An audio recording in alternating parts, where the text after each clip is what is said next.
Oleh karena itu ini jangan-jangan merupakan satu bacaan buat manusia, kita harus ekstra hati-hati. Kok kebetulan kira-kira 2 bulan yang lalu saya melihat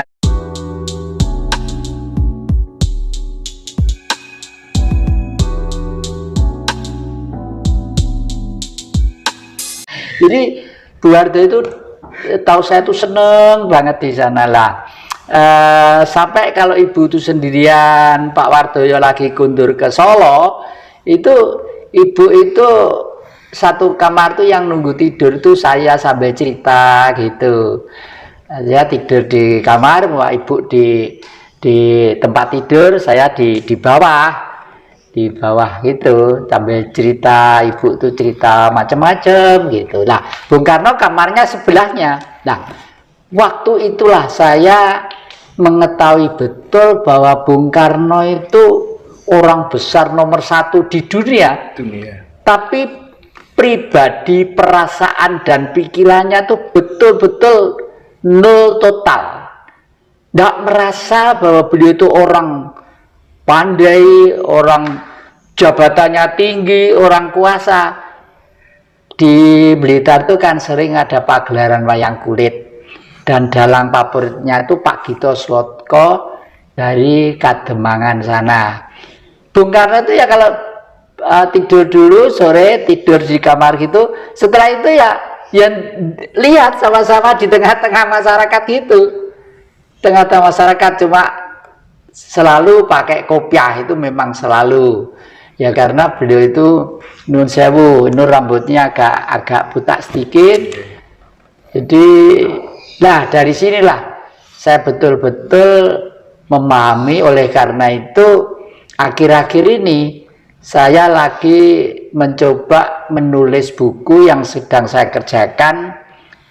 Saya tulis adalah misteri Gunung Arjuna, karena Gunung Arjuna itu merupakan gunung purba yang sudah mati kepun dan kawahnya.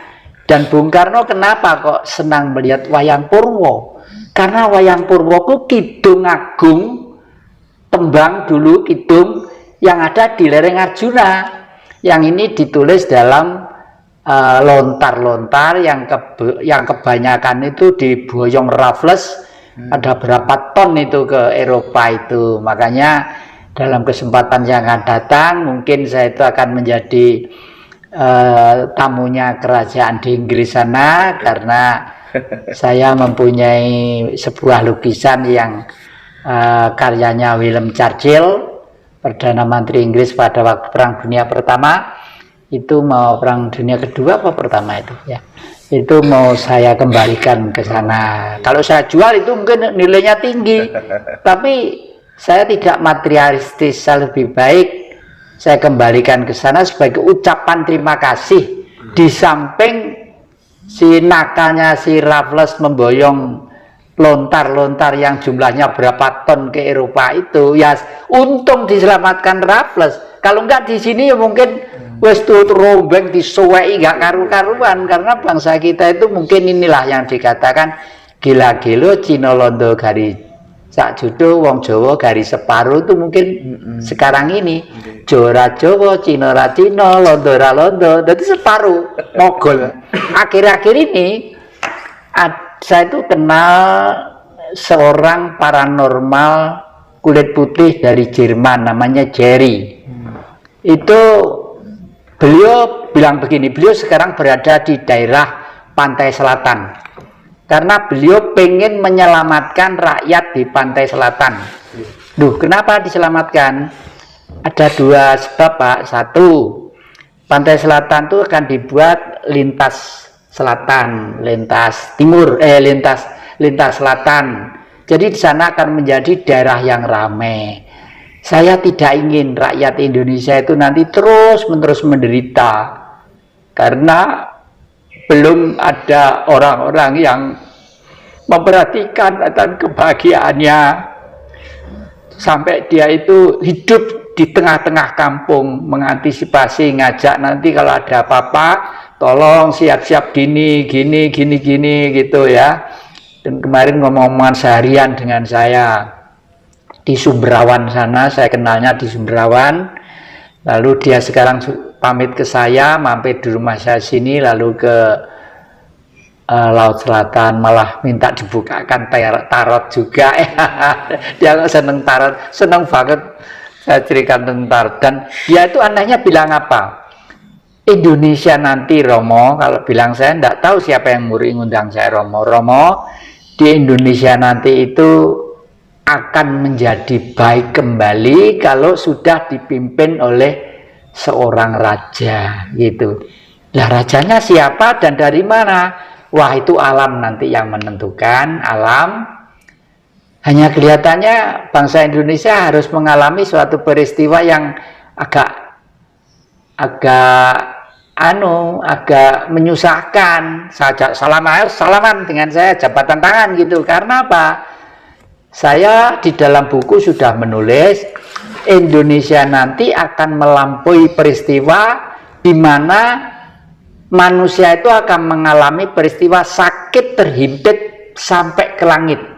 Baru nanti kembali sadar bahwa kita hidup di surga, harus memelihara surga dengan fokus madep, mantap, mengharap, mangudi merengalah la ilaha illallah.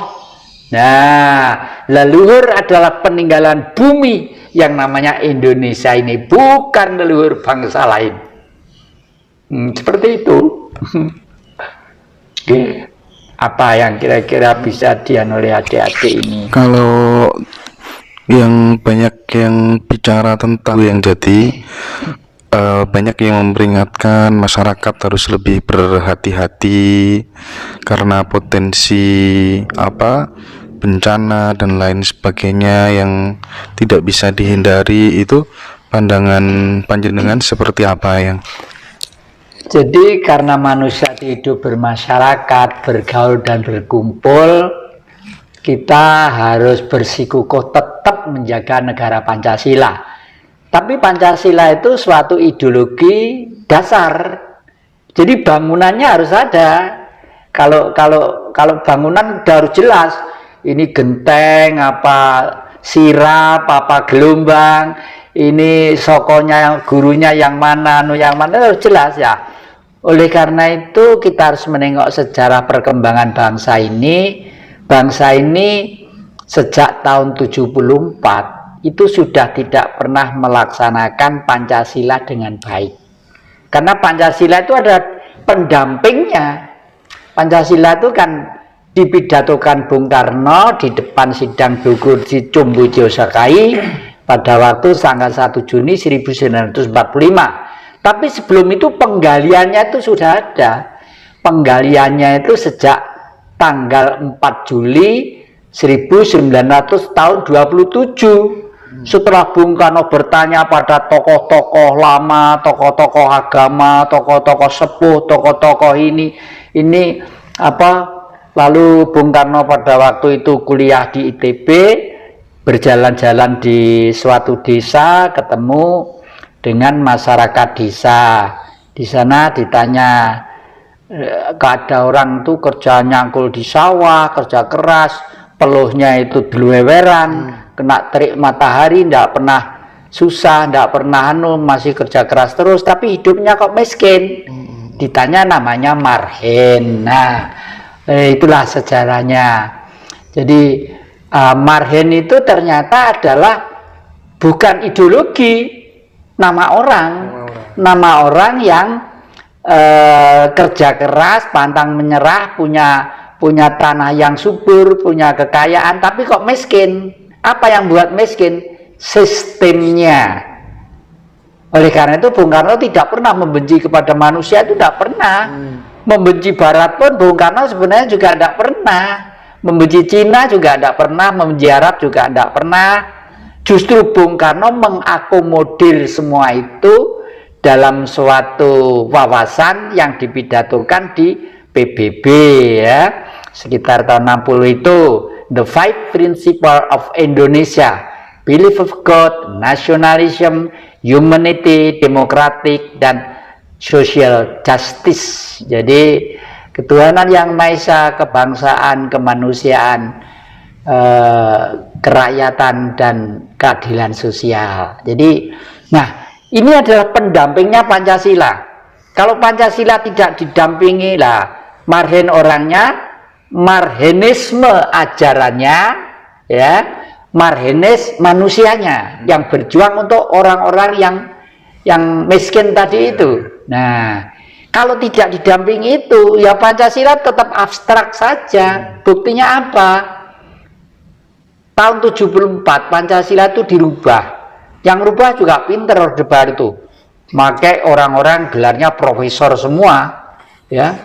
Ada Profesor Daud Yusuf, ada Profesor Nugroho Susanto, ya, yang dari TNI itu.